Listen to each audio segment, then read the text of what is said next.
বিশ্ব রাজনীতিতে এমন একটি সম্পর্ক আছে যা অনেকেই অবাক হয়ে দেখে। সেটি হল ইউনাইটেড স্টেটস এবং ইসরায়েলের ঘনিষ্ঠ সম্পর্ক। দশকের পর দশক ধরে যুক্তরাষ্ট্র সবসময় ইসরায়েলের পাশে দাঁড়িয়েছে। সামরিক সহায়তা, কূটনৈতিক সমর্থন, এমনকি আন্তর্জাতিক মঞ্চেও ইসরায়েলের জন্য শক্ত অবস্থান নেয় ওয়াশিংটন। কিন্তু প্রশ্ন হল, কেন যুক্তরাষ্ট্র এত দৃঢ়ভাবে ইসরায়েলকে সমর্থন করে? এই প্রশ্নের উত্তরে প্রায়ই একটি নাম সামনে আসে: American Israel public affairs committee, যা সংক্ষেপে এপ্যাক নামে পরিচিত। এপ্যাক হল যুক্তরাষ্ট্রের সবচেয়ে প্রভাবশালী ইসরায়েলপন্থী লবি সংগঠনগুলোর একটি। এই সংগঠনটি বহু বছর ধরে আমেরিকান রাজনীতিতে বড় ধরনের প্রভাব তৈরি করেছে। বিশেষজ্ঞদের মতে এপ্যাক মূলত তিনটি উপায়ে তাদের প্রভাব বজায় রাখে।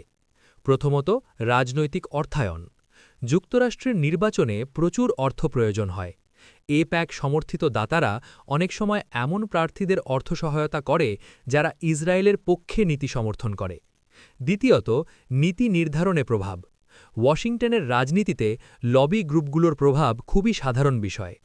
এপ্যাক বিভিন্ন